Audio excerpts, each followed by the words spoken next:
Welcome to episode 43 of TerrorVision Horror Podcast. I'm one of your hosts, Dan McGuinness, and joining me on the Midnight Meat Train is my co-host, Jennifer the Dream Warrior Strand. Every week we take one horror film and we cut it to pieces with our internet words.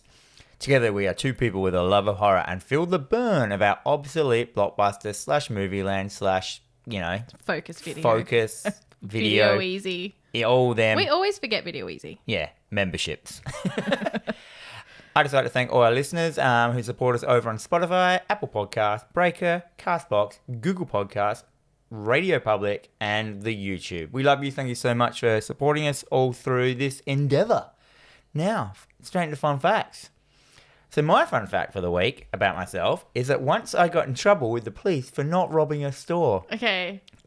Paint me a word picture because I'm so interested. So back when we were probably in our early 20s, we used to go to a lot of parties, and a lot of our friends lived up around Mount Barker. Mm-hmm. And so it was very cold around that time of year. So we went to the local shopping centre, which was the Hub Shopping Centre at the time. And we bought a bunch of balaclavas because it was going to be really cold. Mm-hmm. And then we thought, let's put them on and run out of the shopping centre and run into our car and just speed off. Oh, yeah. Typical teenage shenanigans. Yeah, idiocy. So we just did that. Nothing happened. Anyway, we're sitting at home later on, and I was living in like a granny flat shed at the time, and there's a knock on the door.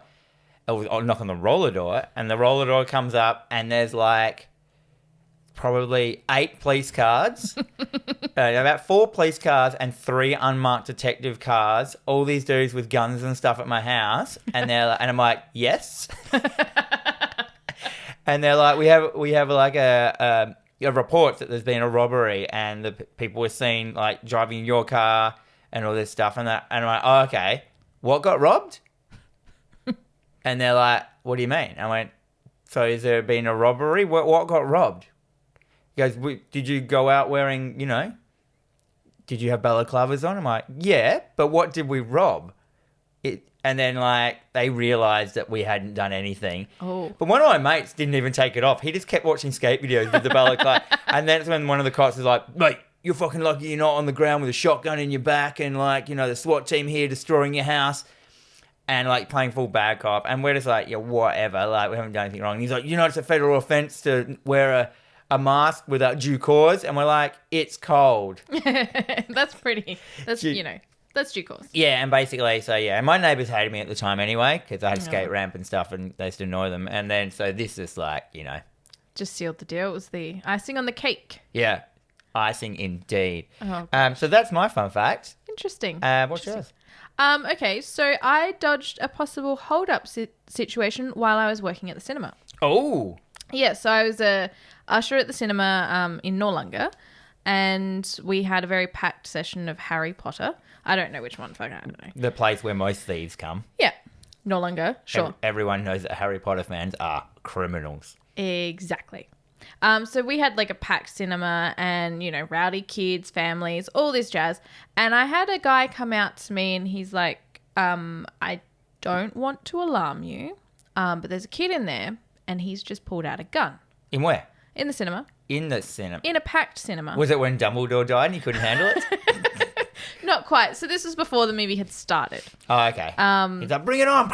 He's like, oh, Harry Potter, pew, pew, pew. Yeah. No, so I went back in with the guy and we just sort of assessed the situation of like, okay, we was like, oh, yeah, no, this is your seat. And just trying to, he's like, it's that kid over there. I'm like, okay.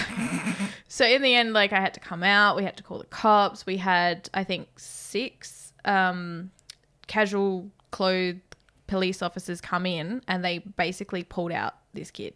And he'd taken his dad's gun for some reason. He had no intention to go and like hold anything up. He just wanted. He probably just wasn't popular, and he wanted to look popular with kids because he's got his Glock. Yeah, probably. Packing heat. Probably. So this was a sold out session as well. So if anything bad had have happened, people would have been injured. People would have missed the movie. I know. And then we were like, we paid for this. But we paid for the Deathly Hallows and we got something completely different. So yeah, that was a very interesting and stressful evening. I think that's exciting. I love that fact. Yep. Oh my god, that's so good. Yeah, we could. Well, I mean, I got a lot of crime facts. We could keep on a theme, I reckon, for the next couple of episodes. About, I know. I'll tell you about the time that I saw someone die. Oh, the time I got held up at knife point. Oh, There are two things coming up so next many week. things. Coming up on another episode of TerrorVision horror podcast, crime, true crime. Crime edition. Anyhow, let's get on with our spoiler cast. Yes, every week Jennifer and I set ourselves a horror movie to watch, and then we go through it scene by scene, spoiling the fuck out of it for you, me, and everyone's dog, cat, and sister.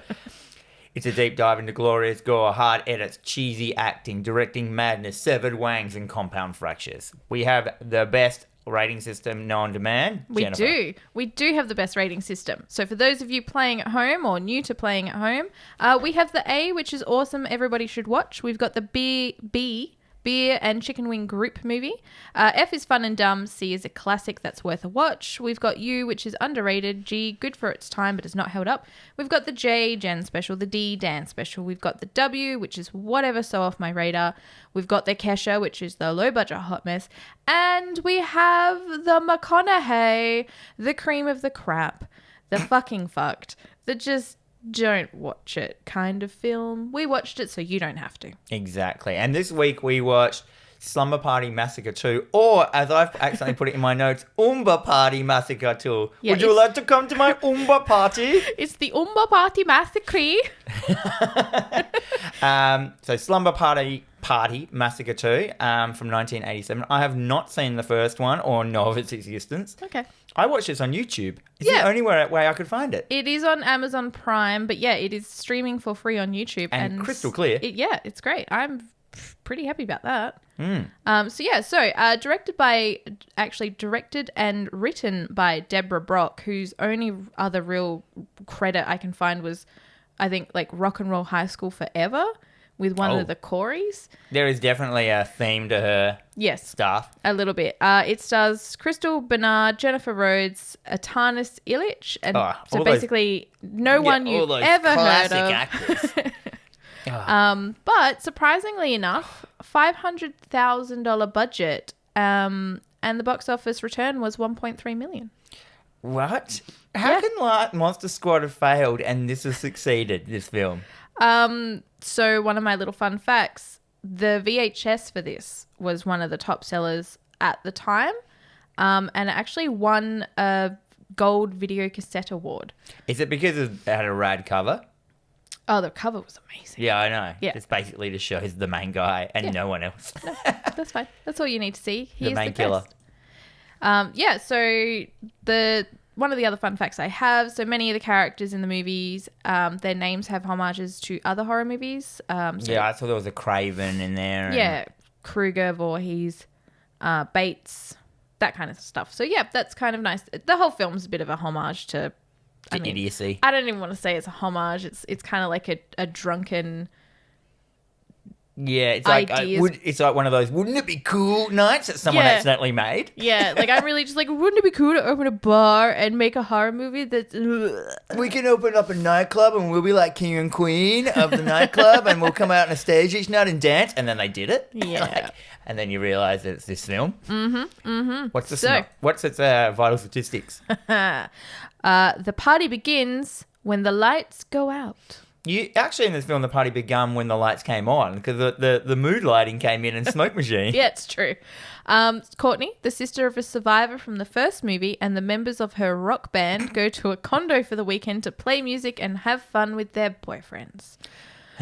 Yep. Courtney's dreams are of her sister, who is in a mental institution, warning her of having sex, and the dreams begin to spill into real life, threatening Courtney and her friends as they begin in experiencing an attrition problem. An attrition problem. Right, that's a word that you don't hear every day. So, as a person who hasn't seen the first film, it really does not give you... It doesn't hold your hand into any way of telling you what happened in the first film. There is no flashback. Yeah. There is nothing. I had no idea what was going on. Anyhow, we open... organ music. Yeah. That kind of... That very 80s organ synthy kind of, Over the credits, there's like shots, the there's shots of a girl asleep in a bed, and there's credits going over that. We've got the exposed body parts, like all the not so naughty parts exposed, and the naughty parts like covered by sheets. And that pans up and it shows the main girl of the film, whose name is Courtney. She's having a snooze, and then it goes into a dream sequence. Yeah. And straight away, she is dreaming of sexy shirtless hunks with a football. Like, yeah, this is a full-on slow-mo, shirtless, like short shorts. And he's hunk. throwing that pigskin, and he's giving a salacious kind of He's a Nazi poster boy as well. He really is. Yeah. And then all of a sudden, the dream changes into what we can only be described as a nightmare of what at the time I thought were shots from the first film. So we get a whole bunch of sequences of, like, people hiding, rock and roll hillbilly, rockabilly boots walking along the ground. You get some shots of people dying, and I'm like, okay, this must be how they're showing the first film. No. This is just shit that's going to happen in the film later on. Yeah. It still tells you nothing. It's like cacophony of bullshit. It is. Anyhow. Cut to and then does she wake up? Yeah, she basically wakes up screaming. So we have a bit of a Nancy moment from Nightmare on Elm Street. Yeah, so this film is hard biting Nightmare on Elm Street, but it does have its own charm. Cut to the girl now, who is Courtney. At the time, I didn't know what her name was, so I put a note as girl. And her mum at the breakfast table. It's breakfast time. They're making breakfast. They're having chit-chat, breakfast chat. Yeah, it seems like it's a very sort of awkward kind of, like, the relationship seems a little strained. The mum's a bit, like, very distant kind of thing. And, she's talking about, like, I heard you scream in the morning. And she's like, just a nightmare. And then she's like, Are you having nightmares again? It's trauma. You're having trauma because of your sister. Which it doesn't explain. It just says, because of your sister. Yeah. And I'm like, what's wrong with your sister? I haven't seen the first film. Yep. And what happens in the first film? It's just a man that goes and kills people, isn't it? Yes, at a slumber party. Yeah, right. Yeah. That's it. So this film basically, I'm just gonna ruin it for you now. Don't. No, okay, we're going. No. Okay. So Courtney, satisfied with her breakfast, goes to her room and pulls out a scrapbook. And I went, ooh, I hope it's an hour and a half of scrapbooking. Yeah, but she pulls it from under her mattress. Like, she's been hiding this from her mum. She's been, like, strumming herself to, like, newspaper clippings. It's full of newspaper clippings about the first film. Yeah. I can only assume. It is. She opens it up and we get this headline, Maniac Killer on the Loose. And people getting killed. Yep. Another girl in a mental institution. Oh, how crazy. Who could it be? Anyhow, so we're only, because I know that the first film is this, I assume that Courtney and her mum are picking up the pieces of the first film and her sister, Courtney's sister, is in a mental institution because she survived the first film or some shit. Later on they mentioned some weird. Anyhow. Yep. Cut to later on in the afternoon. Yep. I mean the morning, and Courtney's off to school. Yeah, Mum sees her off to school. She's like, have a good day, dear. I'm walking to school. She comes across a dead pigeon. She does. So, yeah, she comes across a dead pigeon, which was in the first flashback montage. There's a dead pigeon on the ground. She stops, she looks down, she stares at it. Yep, the end. And I'm like, relevance to pigeon. There will be no more reference to pigeon in the rest of the film. No. There's a lot of red herrings. It is, because this pigeon's like just this, it's a very white pigeon. Almost. I feel like they just killed an actual pigeon. Well, it was a real pigeon. They had it frozen in the, I don't know. It's like, we need a pigeon over here. Oh, we got one in the freezer. We got one throw it out, it's fine. I used to own snakes. I used to always have rats frozen in my freezer. It's terrifying. Yeah. I hate that. Anyhow, she's just like gobsmacked staring at this dead pigeon. Well, it's got a little shot on it, so it looks like it's been shot or something. There's a little bit of blood on it. No, it was just dead. I don't think it was shot. I saw some blood. I saw some red. Yeah, anyway. There was some red, but anyhow, a car pulls up next to her. Honk, honk. Hey, sister. It's her friend, which I have called Friend. Yep. I don't think she had a name in the whole film. She does have a name. Oh, she does? Her name is Amy. Amy? I'm just going to call her girlfriend. Yeah. So that's what I called her. Her friend. Or friend. So later on, she becomes Crying Girl. Oh my God, yeah, she's the worst. And they get in a car. She gets in the car. Courtney gets in, and they start going off to school together. They start singing a song. Radio. Turn up the radio. Oh yeah. I'm pretty sure. Was this the song of is it the Killer singing this song? No, maybe. This isn't... So this is the radio song and so it doesn't have reference later on in the film. No. It's just a really cool song that they're listening to. Yeah, and we have this long, elongated scene of them just singing along to this song. And I'm like, okay, they're friends, I get it. Anyhow, they pull up to a stop sign, and pulls up behind them is Dream Hunk Matt. Oh. Who we find out was who she was dreaming about. Yes. Pulls up beside them, and he's like, hey, ladies. And yeah, they invite, and then he goes, what are you doing? And they're like, we're going to go to band practice. And I'm like, what? Yeah. At this point, I had no idea they were in a band. I'm like, because they don't look like they're in a band. They do not. No. And then he's like, we're going to go to band practice. Yeah. So you want to come, Matt? And Matt's like, you bet I do. He's like, you bet you're a sweet bippy I do. He goes, I don't care about your music, but I care about your tits. Pretty much, that's exactly right. So he's just like, oh, we've got band practice. Be at my garage at 4 p.m. Doesn't give the address. No. I'm assuming they're all just floating around, knowing where each other lives. Well, they probably all live near each other. Anyhow, cut to band practice. Yep. It's 80s as fuck.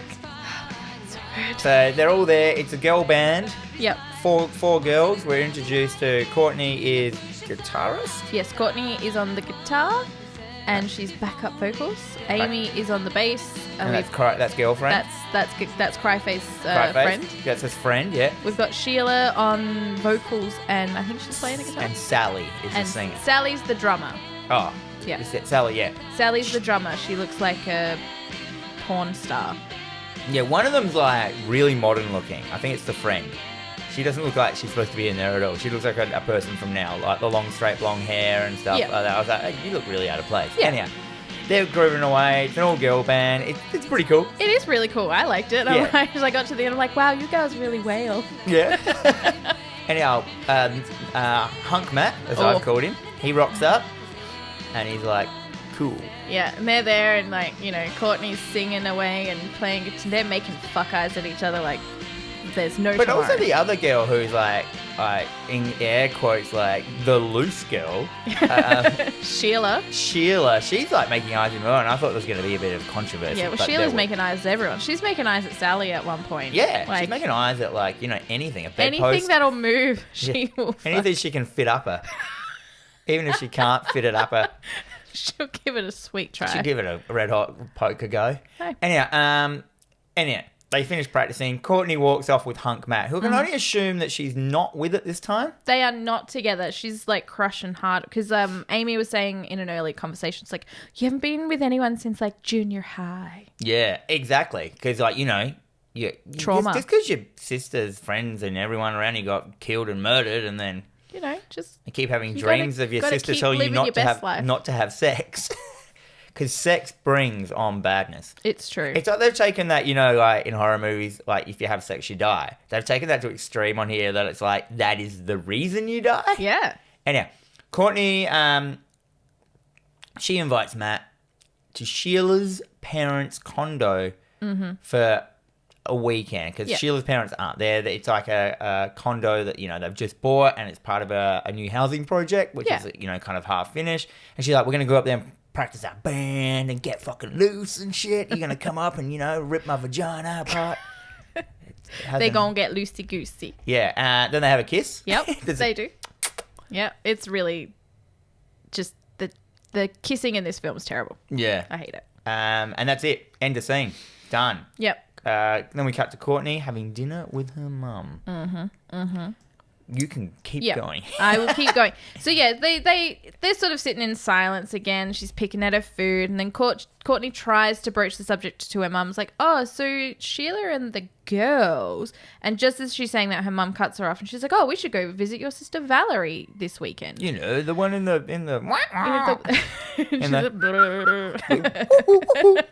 the cookie clock goes off. So and then of course like Courtney just immediately shuts down. She's just like, oh, I don't really, but the girls. But the girls. And that scene just cuts. And then Courtney's clearing. The next scene jumps to Courtney clearing off the table. She's got some plates. She drops the plate on the floor and she basically starts to cry. Her mum comes over to her, and I'm pretty certain this is part like teenage manipulation. Yeah. You know, she's like, I'm just like, oh, my friends, it's my birthday this weekend. And then Mum's like, my friends are going. She's like, oh my God, I forgot your birthday. Yeah, I'm more interested in the crazy. I'm so tied up in your sister's mental situation that I didn't realize it was your birthday. I'm a terrible mother. And so she basically cries and gets her mum to agree to let her go for the weekend. I'm like, done. That's easy. Cut to Courtney now, in her bedroom, choking on the phone to hunky Matt, and oh my God, when it cuts to Matt, I have a picture in here that I've posted that picture on our socials. I paused this because it was like, so hunky Matt's bedroom looks like an 80s businessman's apartment, but it's lit with pink, purple, and blue lighting. Yep. He has there's those you can see palm trees lit from the background. There's skew whiff posters all over the wall of dudes playing football and the San Francisco Gate Bridge and stuff. He's sitting there with no shirt, short shorts, on the phone under a pink light, looking like the set of a gay porn. Pretty much. I'm pretty certain that after this scene, they just took the cover off the casting couch and just brought some guys in. Also, the floor is black and white checkerboard, which is amazing, which is always the grossest thing. It's the most, I was like, oh my God, and just took a photo and sent it to Jen. You're like, what is this? I'm like, it's from the film. Yeah, I didn't even recognize it when you sent it to me. I'm like, what the fuck? I want to be around this. But yeah, no, that's fine. Anyhow, they talk to each other on the phone and they say absolutely nothing to each other. Yeah, no, it's like, I really miss you. Yeah. I really miss you too. I only saw you 3 hours ago. And then we get this banging on the wall. It's like, it's almost 11:30. Go to bed. You got to go to bed. Classic mum. Classic idiot. So, they say their good nights. Courtney hangs up the phone and she settles in to go to sleep and starts to dream of a sexy slow-mo Matt. Hunky Matt again, throwing the footy around, glistening with sweat. It's going to spray sweat all over it from his skunk glands that we all know Matt's got. Mm-hmm. But once again, as usual, starts to change. We get these snippets of boots again. Hands getting chopped off. Yep. Someone falling out of a fridge. A hallway. Making out. It's basically just sex and murder. Yeah, it's a cacophony of what we've got installed to come, or what we've got installed to come in the last 6 minutes of the film. She's startled awake again. She kind of just oh God, not again. She pulls out her cassette player and starts reading a magazine. She is not going to sleep tonight.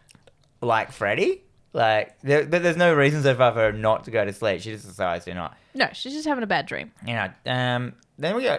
Well, she does go to sleep. Yeah. Because then she has another dream. Yes. And we've got her institutionalized sister warning her not to go to the party condo, the house on the weekend. Don't go to the slumber party. Don't do it. And yeah. Yeah. So she's running through this sort of neon red dreamscape, fog-filled hallway, and she's screaming. We get the biker boots kind of thing. We get this continuous shot just reappears throughout every sequence, and it's just some guy shredding on a guitar. Yeah. And then we get Valerie hiding under the bed. Valerie? Is it Valerie or is it Courtney? Courtney's the main girl, yeah. Yeah. Valerie may be her sister. No, I think it is Valerie. Valerie's hiding under the bed in the mental institution. And then we get this rock and roll never dies. And then drilled through the chest. Right, so the main girl's name's Courtney, though, isn't it? Yeah. So she's Valerie's dreaming, the sister. Yeah, she's dreaming of her sister. So her sister's just been killed in her dream. And that's the end of that chapter. Basically wakes her up. Yep. She wakes in front. Yep. She's like, oh my God, another dream, another bad dream. Well, I hope these dreams don't eventuate into anything. Sign of good things to come. So we cut to the next day. Courtney and the girls are heading off on the road trip. Mum seems a little bit worried. She's like, you seem a little bit tired, a little bit peaked, a little bit, you look like crap, basically. You look like a teenager. Are you sure you want to go? She's like, yeah, Ma, I'm fine. It's okay. I'm fine. We're going out. Going out with the girls. So they all jump in the car and they head off, and we get this really cool rockabilly driving montage. Yeah. We're going on a road trip. And then we get some girls, like girl talk, Yeah, a lot of girl talk, and it's like, good times on the slumber party weekend. Yeah, they're like, what would you fuck? I'd fuck that pole. I'd fuck that pole. Look at that thing. I'd fuck that. Oh, that puddle of mud. Oh, I fucked that. Yeah, puddle of mud. Just slap it on and at me. Oh, dear. So yeah, we get this, and we see Sally's in the back seat, and she's reading a bit of a sexy book called Hot, Wet and Wild. Yeah. Where she goes, I swiped it from under my brother's mattress. I'm like, what were you looking under your brother's mattress in your brother's for? room? Just looking for dried cum? Gross. So there's also they're like 2 nights with no parents. Yeah. 2 nights with no parents. You guys are like, I think they said they're 17. Yeah. So Courtney's Then again, 21 is the age of drinking. That's fairly underage drinking. Yeah. Anyhow, In America. In America, it's even underage here still. Yes, it is. It's a bit weird.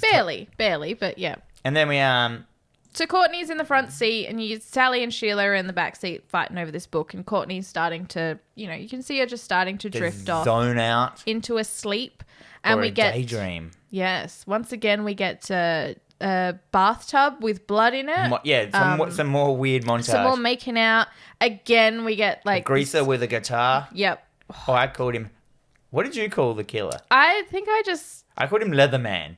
Nice. I called him leather guitar player, and then I think I just referred to him as many different things throughout Yeah, I called him Leatherman the whole time because I was like, it's a man dressed in all black leather. I didn't know what to call him. Yep. I called him Greaser at first, but my my listening app didn't like that word, so it liked Leatherman. You need a better app then. Yeah, and there's more visuals like blood and gore, people kissing, an institutionalized room. And stuff like that. Yeah. It's more just of another just the weird same dream sequence. But yeah, a lot of the same footage. So they're clearly on a budget here. And I've written in like my notes, these montages are for no reason. Yeah. Because like we've had one and I understand that, but this is like we get it. She has like daydream montage. She's having some nightmares. So we cut to Courtney wakes up. The girls are now at a supermarket, and truck stoppy kind of vibe. Yeah, it's like a truck. It's like a quick stop or diner, something. On the road. Yeah, out in the middle of they've Arizona. Gone out. Sally's in the back seat with her, and she's like, "Oh, are you okay?" And we get this. It's still a nightmare sequence. So Valerie comes running up to the car window, and her throat is slit. Also, she's got blood all over her. I didn't know that was one of the girls. I just wrote random girl. Yeah, no, it was Valerie, and then she actually wakes up, and she just starts to sort of, Valerie's gone. But there's also a quick shot of Leatherman just spinning on his bum. Yeah. Yes. So if you can imagine, he's sitting on his bum with his legs in the air, just spinning around going, woohoo! Yes. Yes. Leatherman may be the best. His name's Driller Killer. Yeah. But I don't like that name. You don't like that name? I like Leatherman. Leatherman's pretty cool. He's like, I'm Leatherman. I'm Leatherman. Anyhow, if you just if we were going to describe him because we've seen him now, he's a total greaser. Yeah, he looks like he's totally out of Grease. He looks like the main John Travolta character from Grease. Yep. He's got full leather pants, leather jacket. But the thing that sets him apart is he's got little leather tassels. Yeah, he's got the sort of like if I was a musician, rock and roll tassels. Yeah, he could fly. He's got like he's got the black greaser hair. He's got the nice little pompadour. He's kind of a handsome man when he's not being he's wearing weird. black eyeliner as well to make him kind of sinister. It's very 80s. I liked it. Yeah. I liked it. He's donning. Has it showed him donning his guitar yet? We've seen bits of him. We've just seen close-ups of like shredding on the guitar, but we've not seen him. Okay, so he also there's a guitar. So he's a very music-based. This is dream a very entity. Music-based, dream entity, sure. The guitar, when we'll get into it. We'll get into that. Sick. So he's just spinning on his bum, doing a bit of a breakdance move, it's like a second, and that's it. Okay. He laughs a lot. He's got a very distinctive laugh, which they use a fair lot in the film, actually. It's almost basically the best way to describe it is it's almost akin to the laugh at the beginning of the Beach Boys Wipeout. Yeah. Yeah. Wipeout. Anyway, as I said, this is a hallucination. Courtney wakes up. She's like, oh, shit. Another one. And this is the point where I was like, is this like a Freddy montage? So he's like attacking her in her dreams, but he's attacking her in her daydreams. Mm-hmm. So not just her sleep dreams, but her daydreams as well. So No dream is a safe dream. But there is no relevance of it yet of why he is at all existing. No. Like, why? Why is he in these dreams? Nope. Let's find out later on. Well, let's find out together. Or will we? No. The girls rock up at the house. Yeah. So they're driving through this neighborhood. It's very much like the sort of the neighborhood from Poltergeist. Yeah. It's still being built. There's very few people actually living there, so it's very quiet. Yeah, yeah. Which So is it's like a lot of display homes. It's a full new housing estate that's being built, which they used to do in the 80s, like in like arid places, and build a whole housing estate, get people in there, and start a community, I suppose. Yep. And these are all rich houses. These are quite big. Yeah. They've all got like pools and shit like that, but no one's there. No. It's weird. Anyhow. Yeah. The condo is pretty cool. So they're rocked up in the condo. They're inside. It's still not been unpacked. So there is some furniture, but it's kind of, for the most part, pretty empty. Some boxes everywhere kind of thing. But it is very 80s. And it's like, straight away I thought, I wonder if they did it in this place because they just had access to this empty house that they knew they could fuck up. I would say so, yeah. Yeah, because in America, you know, like, housing is like, in that time, it was like cheap as shit. And Yeah. that might have been an abandoned whole like estate. You know how like the money just fell out halfway through with them, they just left them. Mm-hmm. But yeah, which is like a perfect place to make a film because you got enough houses around and stuff like that, and you can fuck them up and no one cares. Like, Exactly. And like, I mean, the majority, like the whole end half of this film is just in a building site. Yeah. Which is kind of annoying. Anyhow, So they go into one of the rooms, and what's in the bed? Oh, a blow-up doll. And they're like, oh man, my pervert brother must have been here. I'm like, what the fuck? Yep. And as soon as she says my pervert brother being here, one of the girls pulls down the sheets and looks at the doll's vagina to see. And I'm like, what are you looking for? Dried cum? Dried cum. That's boogers and cum. Ooh. Yeah. So that's lovely. That's nice. We get a very pretty picture of Sheila's family. So they all seem to be a bit perverted and gross. Yeah, or some bit. shit. Anyhow, cut to the night. They're fucking smashing the champagne. Well, yeah, we get this really fun scene of Sheila rocking up to like a cupboard and she's like trying to pick the lock and they're like, what are you doing? She's like, well, some people have wine cellars. My dad has a booze closet. I'm like, white trash. I'm like, doesn't everyone have a place where you just keep booze? And you have to lock it up because all your bloody family are gross cunts? It's true. But this is more like, I mean, usually you'd have like a nice cabinet. Yeah. This is like an actual linen closet that's been transferred into just Booze storage. Yep. And they don't even drink booze. They do. They just get out champagne. They're just into the champagne. That is the champagne. Or the sparkling wine, as it's called here. And not only that, they also mix it with champagne's perfect, thing to, to eat it with, Dagwood dogs. Yep. So they basically they're having a snack picnic. And this is your typical slumber party snack picnic. So Champagne and Dagwood dogs? Is that what you grew up doing? Champagne, Dagwood dogs. There's peanut butter jars open. There's chocolates. There's chips. There's basically everything that has immediately made me shit my pants thinking about it. Yeah. You've already died. Kind of thing. So they're, It's actually, I wrote, this is my dream night. Champagne and Dagwood dogs. Yeah, pretty much. Not the champagne. I'll swap out champagne for something They did else. say it was fine French champagne, though. So if it was nice champagne, it'd be a kind of fun night. Stupid night. But these girls haven't drank before, it seems like. Because I don't think they've drunk champagne before because champagne hits different. Oh, yeah, doesn't it? It's a bit different to the wine coolers or whatever, the cheap beer that they would probably be drinking. The Saint-Tropez or the West Coast coolers. Yeah. So they start dancing. Yep, They're they like, chuck on the TV and they're listening. They've chucked on Rock and Roll High School. Oh, was it? Yep. And they're like, oh, I love this song. And we get this very long sequence of them just dancing. Ding, ding, ding. So they're dancing, and it just keeps going.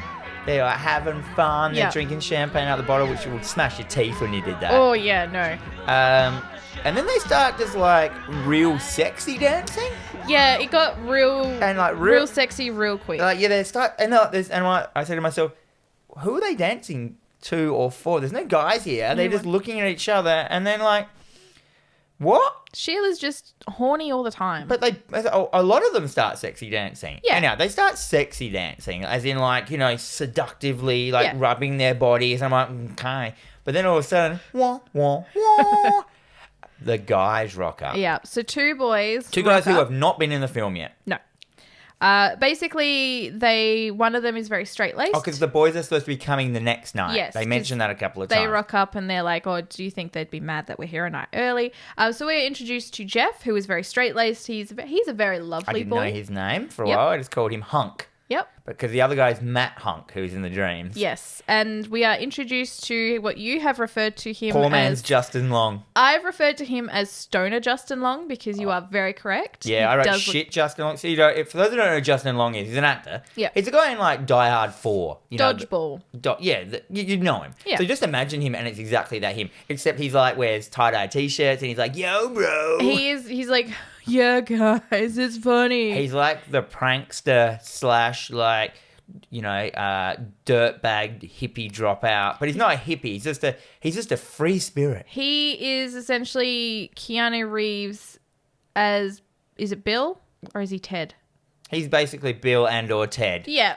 Like, amalgamized into He's- his one yeah, character. he's- They're like, Bill and Ted must have been popular, and they just want a character like that for people to love. But he's not really lovable. He's a bit of a He's dickhead. a bit of a dickhead, yeah. Anyhow, they've rocked up. Yeah. They're knocking on the door, but obviously the music is too loud, so the girls don't hear them. But they look through the window and they see Sheila pole dancing against a lamp. And then, no, Sheila just decides to take her top off. She does. So Sheila gets out her jubblies. Yep. And just starts dancing. I got really mad because at one point as well, she starts spraying the champagne everywhere. And I'm like, this is a new home. That is new carpet. Yeah. You are being so irresponsible. Just wait till your dad gets home. He won't care. He's rich. And he Yeah, probably, exactly. like, you know, he doesn't know what's going on. I mean, shine a black light on it and it'll probably tell a different story. Indeed. And then we also get, like, I think Courtney was about to get her jugs out and she just didn't. Sally. So Sally was about to get her titties out, but the actress who plays Sally, I think she was a Playboy playmate at one point. So she They're like, basically... I get paid for this shit. Anytime she was in a movie, and I think she's done a couple of movies prior to this, they always made her naked. And she was just like, I don't want to be known as the naked girl. So she was just like flatly refused, no, I'm not going to get naked. So she doesn't... So just one girl out of these 4 girls decides to get her boobs out yeah, and she's just just like, dances I'm going to do around. it. I'll do it. I don't care. Yeah, yeah. And so they start having pillow fights. Meanwhile, wah, wah, wah, wah, the boys are looking in the window, Uh-huh. watching the girls. Yep. So they're having we get this like weird sort of dance sequence as if they were sort of copying the dancing from what's that movie where the kids are in detention? Breakfast Club. Thank you. Yep.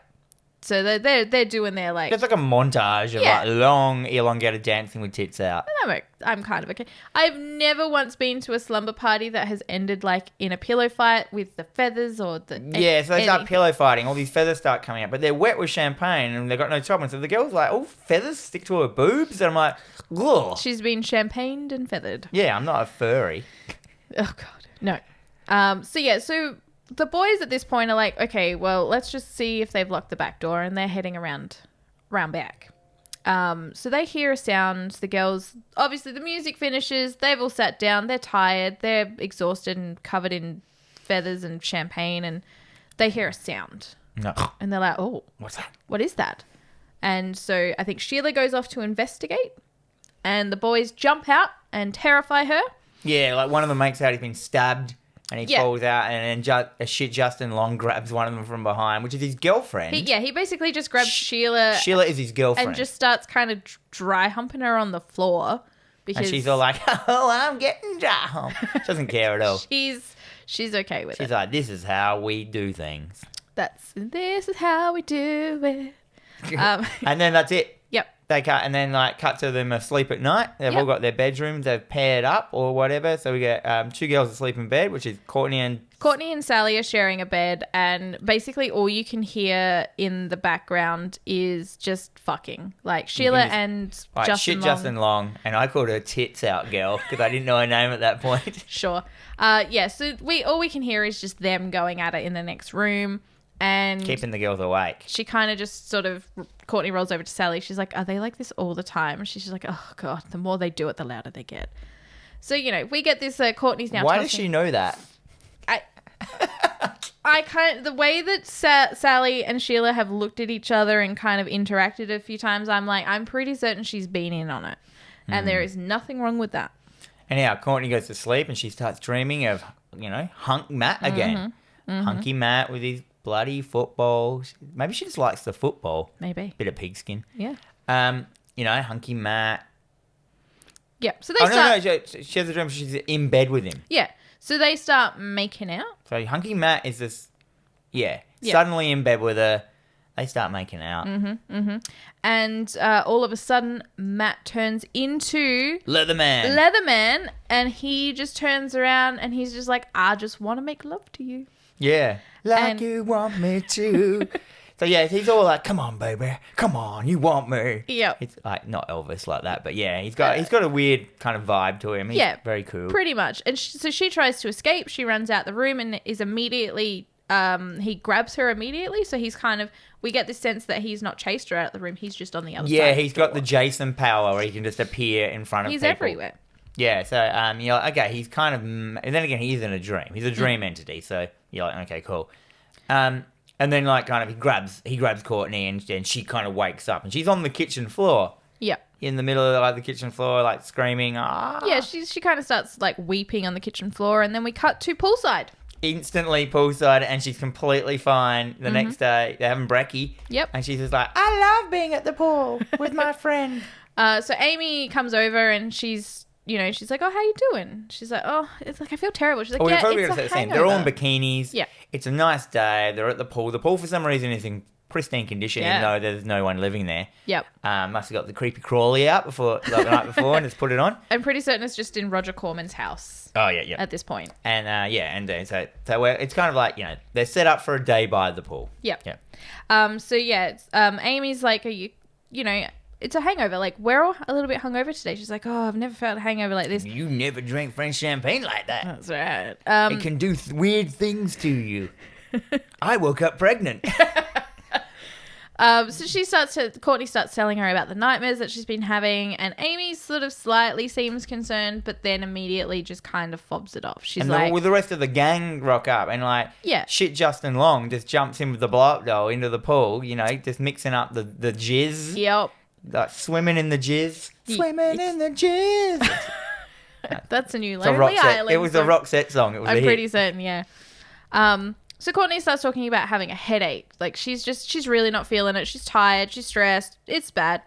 And shit Justin Long, he's like, yo, I can fix that. Let me give you a back massage. So he starts, like, massaging her back. And then he stands her up and stands her up and gives her a stand-up massage, which everyone knows is the most relaxing way to have a massage. Standing. Yep.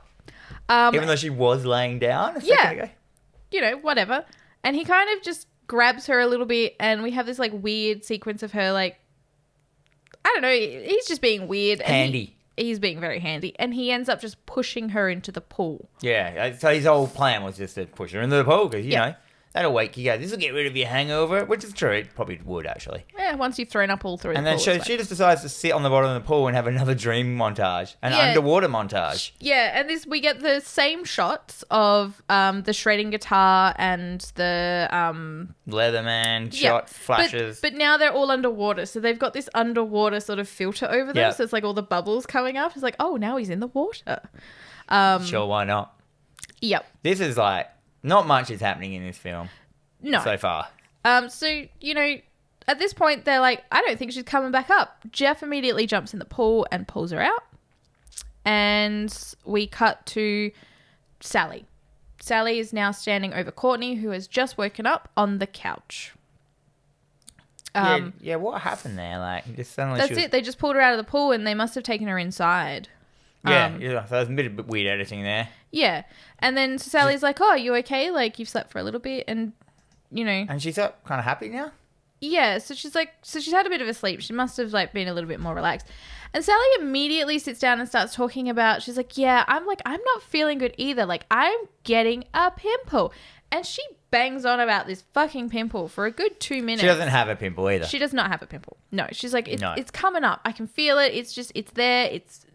This is unnecessary conversation. Yeah, I wrote this shot was for no reason. No reason. It is kind of foreshadowing something that happens later, but it's done in it just seemed like it was tacked on. Yeah. At the time, I was like, why was that even in there? Yeah. You know? So she's like, come on, the guys are serving lunch down by the pool. Let's go out, have some lunch. Let's go back to the pool. And Courtney's like, oh, the guys are serving lunch? Okay.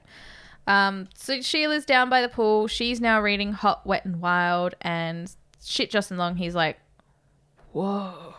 Reading a sexy man. I'm surprised that he knows how to read. Yeah, I didn't think he did. No.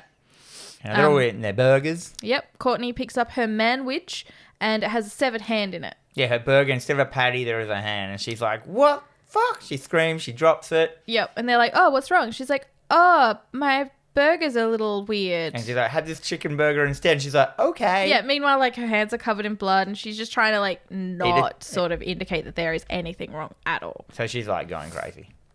Or is she going sex crazy? Because she wants to have sex and there's a sex entity. Maybe. And then we just have a hard cut and all the girls are playing band now. Yeah, band practice. Band practice is what we're here for. Let's fucking hit it. And it's another really, like, funky, cool, very 80s song. Overlaid to, you know, shit Justin Long in the pool. Washing cars. Yep. Amy and Jeff are having a car wash outside. We all know it's sexy. You know. Yeah, sure. And, like, Courtney looking at a photo of Matt.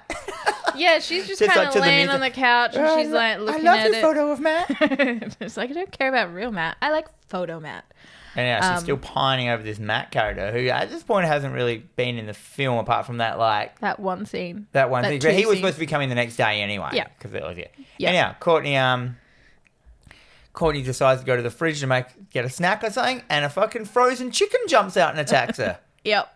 It's so good. It's just a puppet of this, like, headless chicken that's, like, spurting some blood and it's just, like, attacked her. Yeah, it's kind of looks like the face hugger. Yeah, it's kind of a chicken. It's on her chest. She's kind of holding on there. It's like, reminded me of there's a Clive Barker book where a turkey does that. Okay.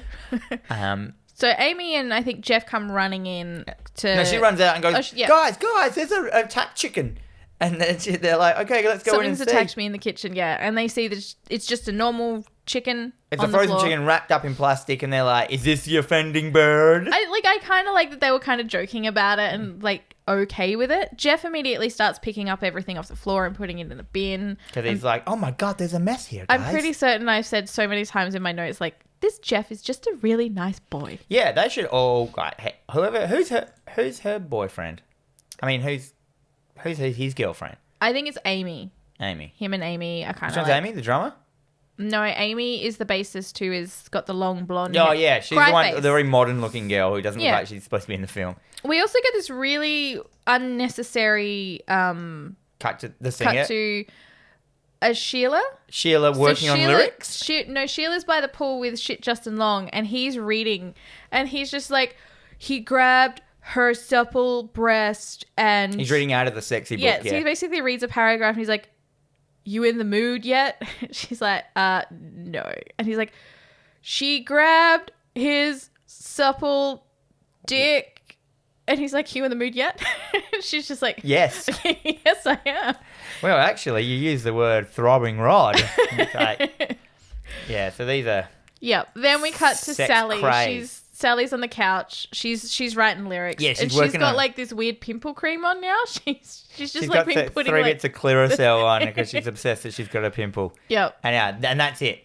And then Courtney's like, you know what I need? A bath. I do. Because you know what you do when you're hanging out with all your friends in a house? You go have a hot bath. A bath? Yeah. I wouldn't. I think I would go days without showering when I was, with mates hanging at shacks and stuff. Because I was like, I don't want to get naked around people and deal with that. I think it's more of a, like, I wouldn't trust these people. Yeah, I wouldn't. Especially if there was no door lock. No. And now, all of a sudden, the bath tap comes on and blood starts pouring out of the tap and the bath is filling up with blood. Courtney runs out of the bathroom, slams the door behind her. Blood pours out from underneath the bathroom door. The blood looks pretty good.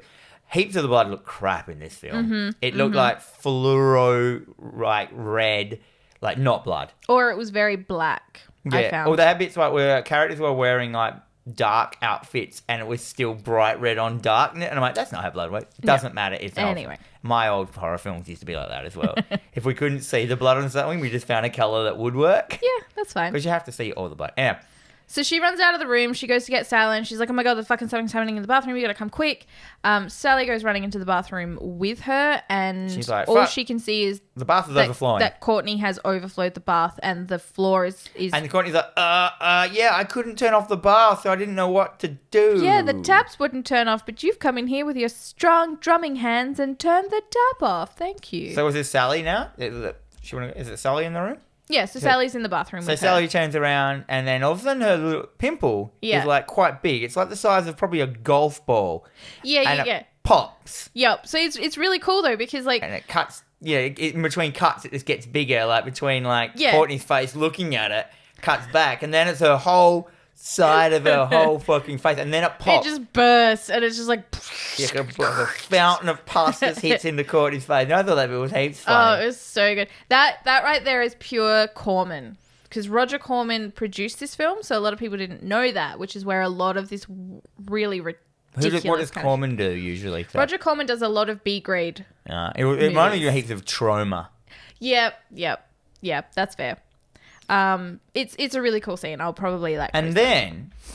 I'm pretty sure I didn't, but all of a sudden the people run in because something's going on wrong, and Matt's there. No, she goes running downstairs. Yeah. Matt's now rocked up, so she goes running downstairs directly into Matt's arms. She's freaking out. But we didn't see Matt rock up. He's just there. No, he's just there, and she's like, "Sally's dead. Sally's dead. Sally's dead. Sally's dead." It wasn't like a scene of Matt arriving. No, he's just there. there. He's there. There is no scene of him rocking up. No, there is no scene of it even being. He's just there. He's literally just walked through the door. Because at first I thought he was the other hunk. And I was like, hang on, what's going on? Why is she kissing that guy now? Because they look very similar. They kind of do. Yeah. What's the other hunk's name? Jeff. Jeff and Matt look basically exactly the same. Pretty much. So at this point, I didn't even know. I'm like, why is she hugging that other guy? No, it's Matt. So the boys go and check out the bathroom. There's nothing there. Like, there's nothing in the bathtub. Nothing at all. They start arguing. Jeff seems to have some genuine concern. Yeah, all three boys are in the bathroom by themselves. Yeah. They're like, what the fuck's going on with your stupid girlfriend? Shit Justin Long's being shit and be like, they're kind of accusing him of like, have you given her any of your drugs? He's like, nah, your girlfriend's just cooked for no drug reason. She's cooked, man. Like, and then they say at this point, like, I mean, like, oh, no. Yeah. Courtney's, Then it comes to Courtney. Yeah, she's in the kitchen. Everyone's down there now. They don't believe her. They're trying their best to be very supportive, but and they she really don't believe her. Saying, there's some dude here. Yeah, he's There's in the killer. house somewhere. There's some guy, Yeah. killer man, guy man with a guitar. and spins on his bum. Yeah, and shit Justin Long's being shit, and he just basically, he doesn't believe her. He's sort of the voice of, I don't believe you, you're nuts, fuck you, and he needs a punch in the dick real hard. Yeah. Is my opinion. But then they realise, like, so Sally, after this pimple exploding episode, they're like, where is she? Yeah. Like, well, because where's she gone? And then the trash compactor starts making a noise, and they're like, did you turn on the trash compactor? Oh, I didn't. I didn't. And they're like, uh-oh.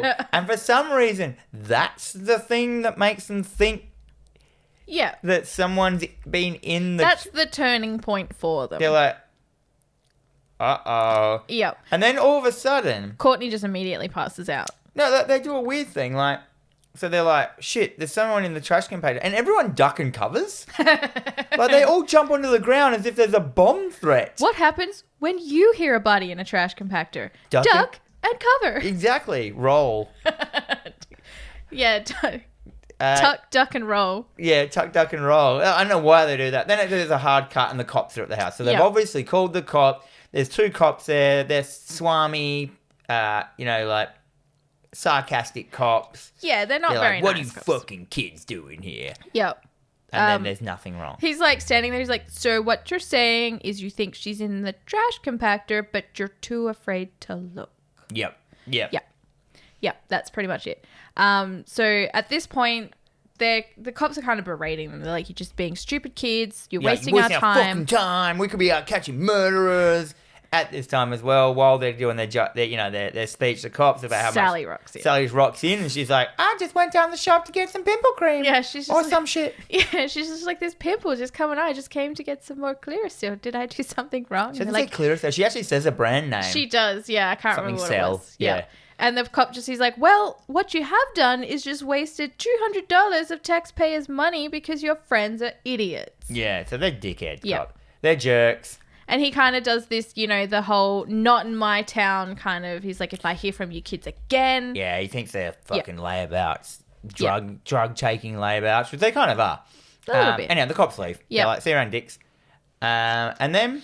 Everyone decides that they're going to go out to eat. They're going to go out for dinner. They're going to get a bite. But Courtney's not invited. No, she doesn't go. No. But then it just cuts, hard cut, Yeah. to Courtney in bed, and Matt has a giant birthday cake Yes. for her. And she's all of a sudden completely fine. Yeah. That's all she wanted. She's like, all I needed was a birthday cake. True. Just Very like, true. My mum forgot my birthday. This is all just me stemming. I need some attention. Yeah. Anyhow, yeah, that's that whole thing. He brings it in, happy birthday, and then Yeah, it's weird. This scene's very weird as well because he's like, aren't you going to make a wish? She starts crying and then he starts relaying back to her about her trauma. And he's like, oh, this is because of it just... He goes, you're just upset because you and your sister helped kill a murderer. Yeah. Kill a She's murderer? kind of like, how do you know? And he's like, well, I'm really good friends with the family of these people, so I know all about it. And then they start making out. And this was the first time, this far into the film, that we got any indication of what had happened in the first film. Yeah. Kind of. Like, we had flashbacks. They actually just laying it out. Oh, you got trauma because you and your sister helped kill the murderer from the first film. Yeah, and I think mentioned that she was 12 years old at the time. Where? So were they 12 in Slumber Party? Are they the same actor? No. So Courtney... Maybe they should have mentioned this earlier in the film. I have opinions Like the about mum that. could have mentioned that around one of those breakfast scenes that had no point. I don't know. I have opinions and I'll tell you about them all very later. So yeah, they start making out and the gang rock up. And they're being all rowdy and just As you do it. picking up the instruments and being just... Yeah, it's that kind of like hangout party where people start playing instruments who don't know how to play instruments. And it's that cacophony of just a noise of sound of like someone hitting the drum, someone playing a guitar, someone yelling into the mic. And I was like, this is pretty accurate, actually. It's pretty accurate. Parties And then the people that actually own the instruments are just kind of sitting on the background just like, oh my God, put it down. Yeah. Yeah, so then we cut straight back to Matt and Courtney, and they're just making out in the worst possible way ever. It's just so... Sexy times on. It's not even... Sex o'clock. Yeah, and then we But cut we back do down. know that you're not allowed to have sex.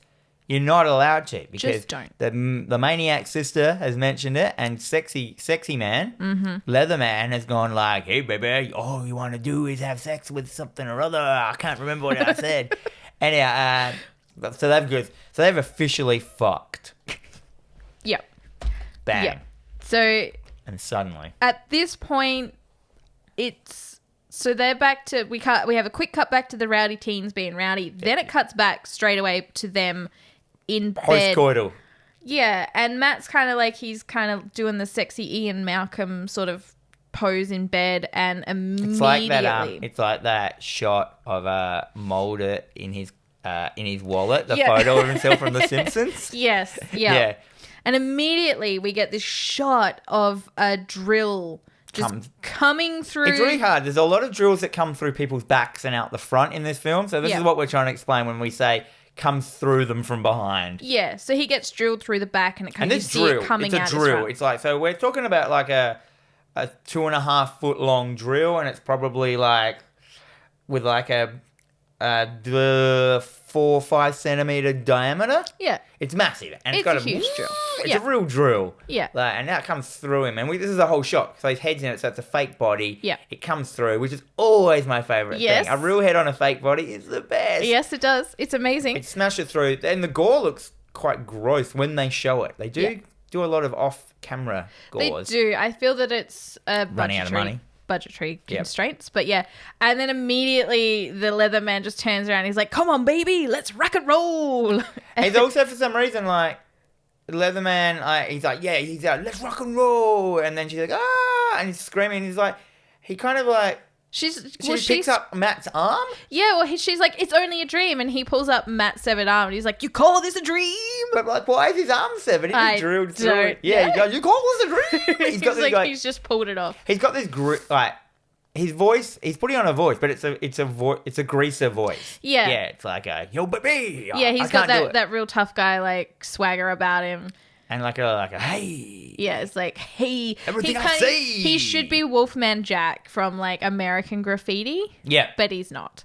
Anyhow, Courtney just fucks off. She's like, fuck this shit, and she runs out of the room. Yep. So she runs downstairs and she like trips and falls and she's all covered in blood. She's covered in Matt's blood. That now the other kids, they all see it. They start screaming and freaking out. Yeah, so basically Leatherman just reveals himself to everyone. The whole gang. He comes out, he's got a guitar. Yeah, he's got his guitar as well. He's got his guitar. So funny. So Leatherman can just have his guitar, then not his guitar, and his guitar is the best. Yeah, it's so good. It's like a giant Just guitar. the design of it, it's very intricate. It is very hard to explain. It's like so imagine the most elaborate guitar ever. It's massive. Yep. So it's got like bits coming, big like spikes coming off of it, and tendrils, like curved tendrils.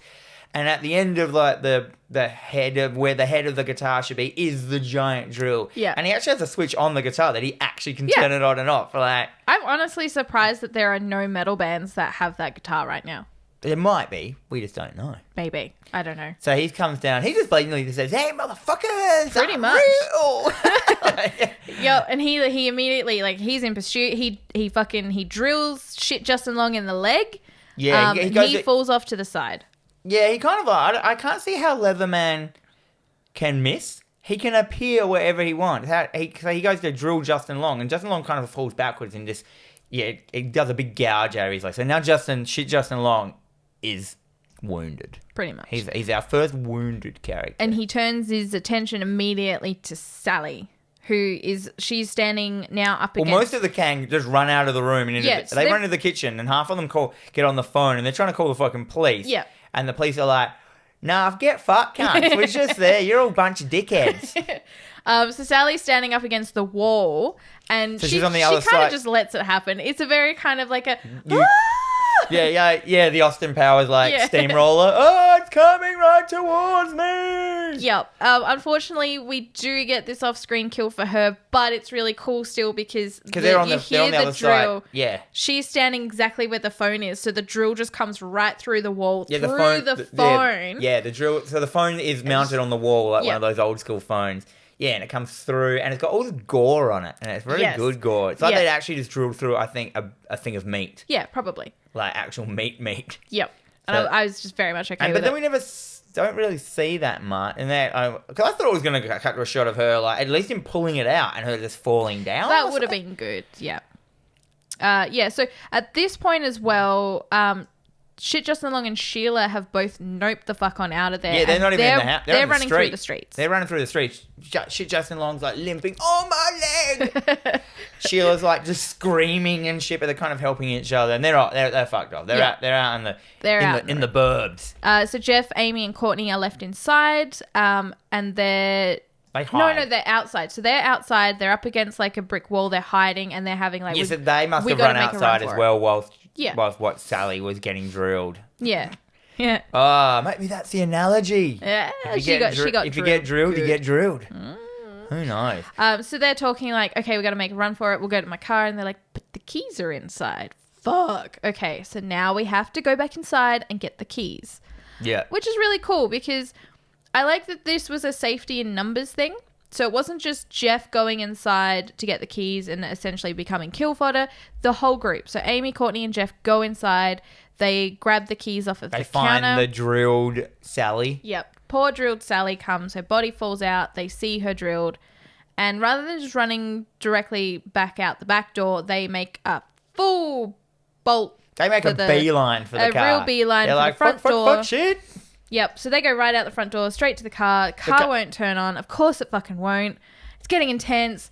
Finally gets the car on and they start driving off. They drive off. We're fucking done. We're out. And I'm like, they're saved. Yay. And then all of a sudden, because they're all in the front seat, who pops up on the back seat? Leatherman. And he has kind of this, just before he comes into a scene, he has that laugh every time. Yeah. and on his nose is around. Yeah. Like He has this beautiful little flower in his hair for some reason. I don't know why. yeah, because he's an old romantic. Well, he's trying very hard to romance Courtney. Yeah, It's the whole just thing is really him not trying to working. like score with her. So he's Yeah. got roses and stuff, and he's always coming up and making a line. And he pops up in the back seat. And of course, he drills through the seat and through Jeff, who's driving, and out the front of Jeff. Yeah. Blood and gore is going everywhere. It's good. So good. It's like splattering on the windshield, and the car stops, and immediately Amy and Courtney get out of the car, and they start. And it's beeline. They start which is running. nice. Yep. They I think they're running stay back in to the the house. car. But it doesn't matter. And that's what I noticed in the film. It doesn't matter. Why does everyone keep running? Because Leatherman can just appear wherever he wants. So it's kind of useless to run away from him. And they run back into the house. Yes. For some reason. Yes. Instead of trying to go somewhere else. Yeah. Sheila and Shit Justin Long, they spy a house with lights on. So they run up to the door, which is essentially the same fucking house. The lights on. It reminded me of like Rocky Horror Picture Show. Like, there's a light on. Yep. Over at the Frankenstein. Yep. But at this point, the music is so loud that no one is hearing them knocking on the door. Yeah, just the music to the film is so loud. Yeah. We've got every time like Leatherman is like on scene, there's like rock and roll music playing, which I think what makes this film quite enjoyable. Like full just like greaser rock and roll. I really want the soundtrack to this, yeah. Yeah, this would be a perfect soundtrack film. Yep. Yeah, one I don't have in the collection, but I will find it. You know, they're knocking on the door, like, let us in, let us in, let us in. No one's coming to the door. Mm-hmm. And we get a POV shot of Leatherman running towards them, like, and that. And then basically Leatherman just comes up and just drills Shit Justin Long. Yeah, he kind of like he drills Sheila a little bit. So she kind of, we don't know where or what's happened to Sheila. So she's fallen off screen, and then he Just starts fallen off of screen? Yeah, she's just like, oh, I'm over there now. And Shit Justin Long, he just basically just fucking drills the shit out of him and leaves him for dead. And blows him a kiss. He does. Like, and I'm like, excellent Leatherman. Yeah, at this point, Leatherman, I was like, he's a great character. Yeah. Like, I would love to see a well-made film with Leatherman in it. Yeah.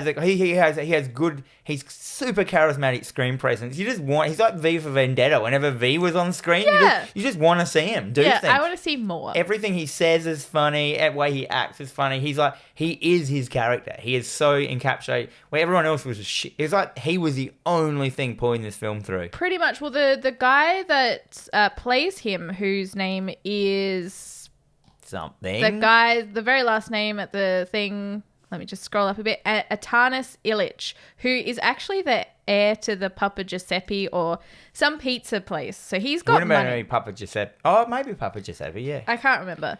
So he's got money. He was the first person to audition for this film, and he pretty much got it straight away. But they were like obligated to audition other people, but they were just pretty much like, nah, it's this guy. He had so much charisma, and I'm like, yeah, I'm living for it. So the front door of this house opens. And then we also see the door opens. The door opens. It's this guy, and he's like in his underwear and a dressing gown, and he kind of looks out, and he's like, doesn't see anything. He's like, fucking damn kids. Stupid kids. He says, damn kids. Shuts the door again, and because there's this like screaming, people banging on the door, the sound of murder, and he just comes out, looks around, and goes, damn kids. It's always them damn kids. And then from him saying that, there's a pan down shot onto Shit Justin Long's dead body. Yep. And now, so we cut to Amy and Courtney. They've barricaded themselves in a bedroom. Once again, they've called the cops, and the cops are basically on the end of the line being like, you fucking stop calling. You are shit. We don't believe you. We're not coming. And then they hang up. They're like, fuck that shit. And this is where the film starts to fucking amp. We're amping. First, it cuts back to, what's her name, outside crying for a while. Sheila, she comes running back into the house. So she's come running back up into the house. Her arm's all cut up. First, she's running around aimlessly for ages as well, just in the streets. It's like, I don't know where I live. Yeah. And then it cuts back to Courtney and friend again for no reason. Well, Courtney and Amy are now huddled, and Amy's kind of losing herself. She's like rocking back and they decide that we just need to wait out till morning. I'm like, how did they know that? No. Because, murderers just dissolve in the sunlight. Yeah, it's true. Dusk till dawn. What kind of is? Yeah, so Sheila comes running back into the house. She immediately falls over Sally. A dead body on the ground with a drill mark in her. She's like, oh, fuck. Courtney hears something and she's like, I don't know what that is. So she immediately turns out the lights. Then we cut now they're in the bedroom, dark. Even though they said they were going to wait till morning because of the light. They're now hiding in the dark. And what's her name? Sheila gets up and she kind of runs upstairs. Yeah. So she's bleeding everywhere. She's like dragging her shoulder on as she goes up the stairs. There's a blood trail up the stairs. That kind of like, that old chestnut, which is just someone squirting out blood as they go up the stairs, which I always like. And Leatherman comes in and this is one of the coolest parts. He comes in and he turns to the camera. Yeah. And he's like, now it's time for the fun part. The lights go off in the house. Pink lights come on. Yep. Music starts. Puts smoke machine shades on. He puts his sunglasses on. Puts his sunglasses on, and then he goes and sings a full music number. Yeah. It's amazing. This is like the only reason you watch this film. The film is called Let's Buzz. The song is called Let's Buzz. So he's dancing around the house, like, he's got his guitar, he's like greaser dancing to this, like, he's singing. He is living his best fucking life. This is why I like this character. He's a killer, but he fucking loves it. Yep. There's still no explanation of him. No, there's not. So this is all happening. So in between all of this happening, Sheila is trying to hide upstairs. He's like, at this point as well, he's making his way upstairs. He's got his guitar, so he's like dancing with his He's sex guitar. Dancing. He's like, he's taking his time. Yeah. This is his best moment. Yeah. This is the fun part. This is foreplay. Yeah. So Courtney and Amy hear that Sheila's outside. Could they hear the music? I don't know. I don't know if anyone could hear the music. All I knew was I had the music in He also goes over to their band equipment and starts singing the song for a while, like with the microphone. Oh, he's like, this is what I was born for. This is amazing. And you can tell I'm playing this in the background right now, the music, so you'll get the idea. It's so good. Courtney and Amy have heard that it's Sheila upstairs. She's crying, she's screaming. So they're now trying to get the barricade out. The barricade is essentially just a dresser drawer, which could easily be picked up by... Which they put in there in 1 second, but can't get out the way. Yep, that happens. Maybe it's a non-room. Once you've moved it once, it stays there. You know when you open a fridge and you close it and you can't pull it open because there's a suction? The suction? It's got that. Yep. Sheila's upstairs. Leatherman, he's upstairs. He's kind of like he's now sauntering, he's teasing her as well. Sauntering over with his sex drill. Yep, and he's just kind of like teasing her with it. He's like, no, I'm not gonna kill you yet. And then she's there on the ground. We get this like long shot straight into her screaming face, and he starts to drill into her. And this, I don't know if you noticed how much shit was coming off of her. It was just like... Blah, blah, blah. Yeah, like what drill like fires outward stuff. I don't know what they did and how they did it, but I loved it because like while we didn't necessarily get to see it from the front... There was meat and chunks getting thrown up. Chunks and blood was going everywhere and I'm like, this is cool. I like this. Yeah, that was funny. And fucking amazing. That whole scene was like what makes the whole film worth watching. Therefore, my advice is watch just that scene on YouTube because it is on there. Watch the whole fucking film. Do it. No. He starts drilling through the door. Courtney and Amy now make a break. He's doing a whole bunch of holes. And we can still see the smoke machine and pink light coming through. So it's still there. Yep. Oh God, I fucking love it.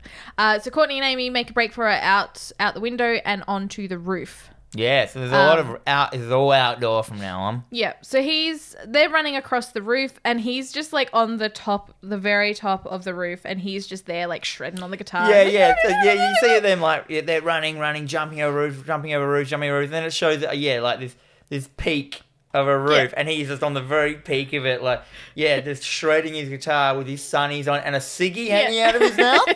That's all of a sudden he's got a ciggy. He's like just loving it. That's right. Any other girl in this film would have been like, I'll take my pants off right now. Oh man, perfection. I wrote there for that shot. Oh yes. So they're still running across the room. The roof. They climb down some of the walls into the streets, and they start running off into the distance. Immediately run around a corner, right into him, and he fucking nicks Amy in the face with the drill. And then she's like, "Oh my God, my face, my beautiful face." Oh God. which is like it was He quite a good scrapes him in the scene. cheek, and then they all run off, and he just looks at the camera and he goes, "I can't get no satisfaction," Yep. and then just stands there giving like middle fingers while they run off. Because he doesn't care. He can just appear. He lets Oh them. yeah, He's having fun. In for the hunt. This is he's gonna rock and roll all night. And then Party all of a every day. sudden, rock and roll music starts, and it's basically a gigantic montage. Yep. So Like a chase scene montage. yeah, so he's kind of chasing them through this building site. Building site, So yeah, it's like house a under house. construction Yep. under site. There's lots of wood and house frames and all stuff like that. Yeah. This is like, you can tell straight away, like, this is where the end of the film is going to take place. Yeah, so the whole soundtrack is very sort of like a very, very rockabilly soundtrack, which I love. I do like me some rockabilly, some psychobilly. So they're running up the stairs, and at this point as well, you know, every time... So there was a point where Amy and Courtney were running through, and he kind of like drills Amy in the back. So he She gets her drilled. again. She So takes a lot of damage at that point. She gets a does. slash mark probably about a foot across her back. Yeah, it's Um, pretty nasty. And then there's a whole bunch of like shots after that of kind of like the girls running through like random bits of wooden passages, pictures of the drill, like Yep. going close to the camera, them dodging and Yeah. like, so it's basically they're just kind of running and running and running, and he's trying to drill them and he's missing, and I'm like, yeah, I was like, well. And Yep. then all of a sudden they get some distance between him somehow, even though he can appear anywhere. They start to lose him, Yeah. and he's just like, oh, where are they? So they've run upstairs. Meanwhile, because Amy's bleeding still so a- much, she's kind of leaving this blood trail. And he starts kind of sneaking. Like he just sort of stops running and enjoying, and he's like, now he's sneaking. But Well, the drill's still going. Yeah. So like, but he's lost them. I'm like, how did he lose Yeah. them? He can exist anywhere. Exactly. And yeah, blood drips down onto his face. Yeah. He realizes that they're above him. And he kind of just like, Doesn't do anything. he is so fucking cool because he stands there and he kind of just like, he lights up a cigarette, he takes a drag, and he's like looking at the blood, he's looking up, and he's like, okay. I know where they are now. It's fine. It's fine. Yeah, I don't need to go get them yet. 'Cause No. as soon as I kill them, the night's over. What am I going to do? Yeah. I mean, he wants to have sex with her. Well, he does. Dead or alive. Dead or alive. So he knows where they are. He starts drilling through the floor, and then they are off and running again. Yeah, so drilling up from underneath them. Yeah. And then they're off and away again. Like, dun, dun, dun, dun, dun, dun, dun, dun, dun. It's a very Benny Hill But moment. the rockabilly music starts up again. So every time you think that they're about to be done, the music starts. You're like, no, they're running again. Yeah. Amy slips Somehow. on her own blood, I'm guessing, and she slips and she falls from the balcony. And she's just like, it's an unfinished house. So she's just kind of they're in the attic, and she Yeah. kind of just slips out. Courtney grabs her, so she's holding her on the side of this building. Yeah. Yep. And he comes along and he basically kind of like drills so close to them that Courtney drops her. Yeah, kind of Leatherman has a swipe at Courtney, misses her, but then suddenly the girl just falls down. Yeah. That's her name. Yeah. So Amy just falls and dies. She falls to her You death. don't even see her land on the ground. It's just one of those shots of her on the ground dead. I'm like, Yeah. not very violent, not very interesting. So she's dead, and he lets out one of his maniacal laughs again. And they're fucking off again. So he's off. Courtney's off again. She's running. And as she's running, we've got the music going, and we get all these shots of all the previous deaths throughout the film. Yeah, flashbacks of this another. I thought she's having that's representing a panic attack or something she's having while she's running Yeah. or something like that. Yeah, so because she's stopped at this point, and just off screen, so behind her is all blurred out. You can't really see it, but you can kind of see him in the background. Leatherman, So yeah, she's having this like flashback of everything, and then it just sort of zooms back to him, and you see him standing there, and he's just standing watching her, and then she's like, oh, "Fuck!" And she fucking goes again. Yeah, so she's running across these rooftops, these like building sites, all wooden, and Yeah, you know we're in full construction mode now. And then she runs down and hides in this little kind of behind a table, which also as she sits down, she turns on a gas cylinder, yeah. She like accidentally like bumps into it and knocks it on. and you can hear this, and you look, and it's like a welding device. And she grabs this welding device. She turns around, and standing above her is Leatherman. Yeah. And he's like, "Come on, baby, light my fire." And then she turns on the welding torch and goes, You bet I will.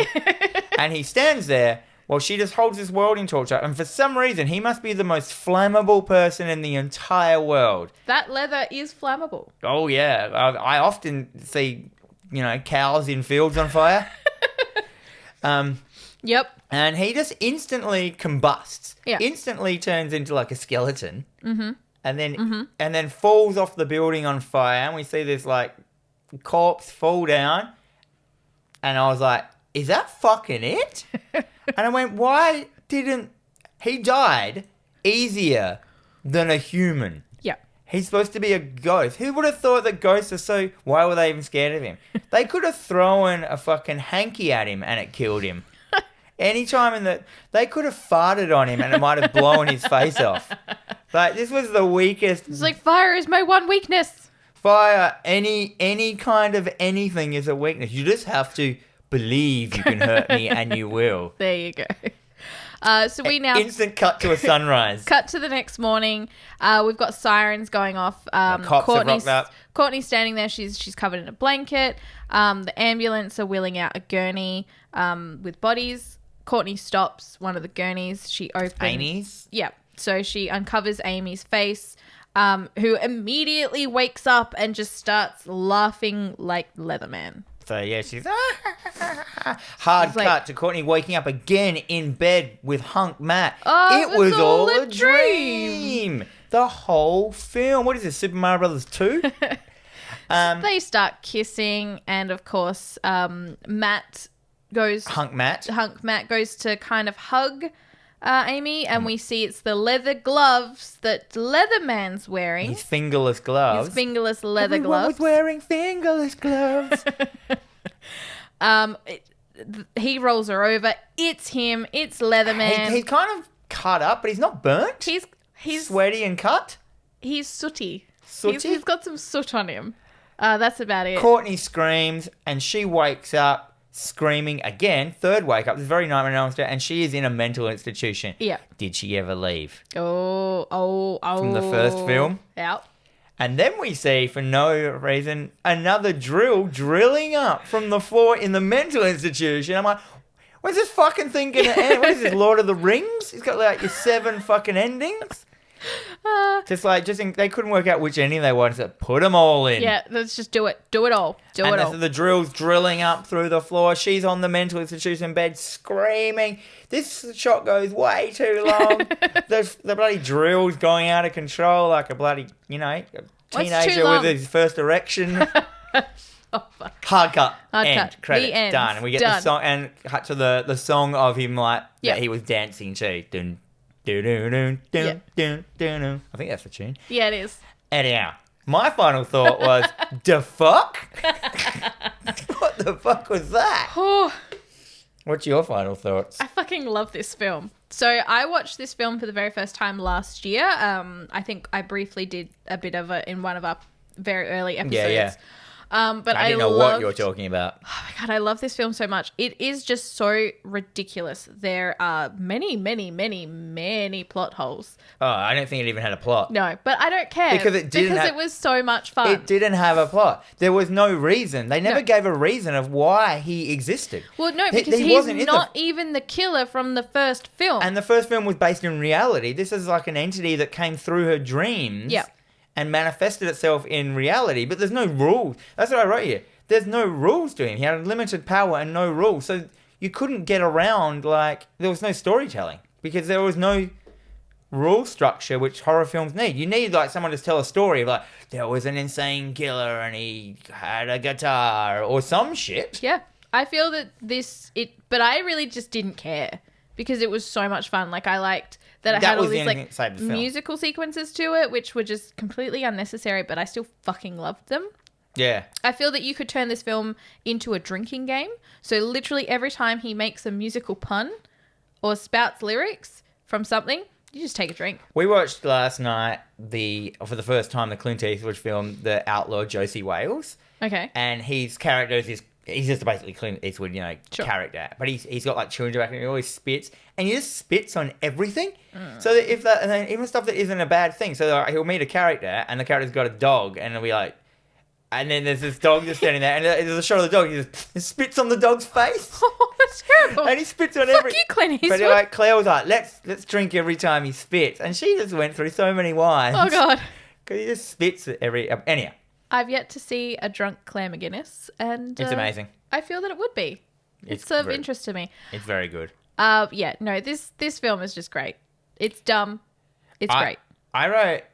I can see this getting remade with a big budget, and it would be the fucking best film in the world. If they got that same guy in, I mean, he's probably a million years old now. Yeah, probably. But with someone who took the acting cues from this guy. Yeah. And the killer character, is so charismatic. If they'd made a whole bunch of good films with him in it, he'd be an iconic horror character. I feel that guy took this so seriously that he was in character the whole time, and Maybe he was just a greaser.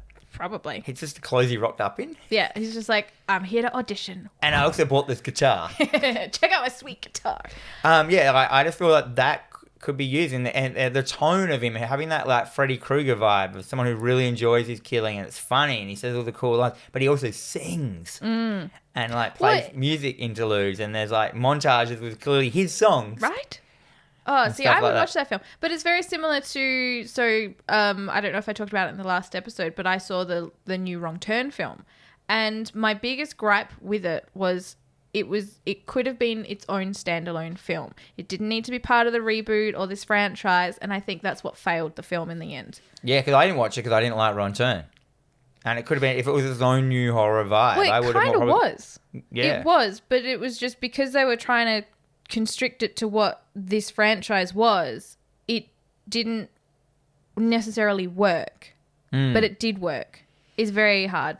But yeah, so I feel that if this was a standalone film that had nothing to do with this, I think they were just like, oh, I was just piggybacking off of this film. That this film was pretty successful for us because it was critically just panned, but it's got this huge cult following.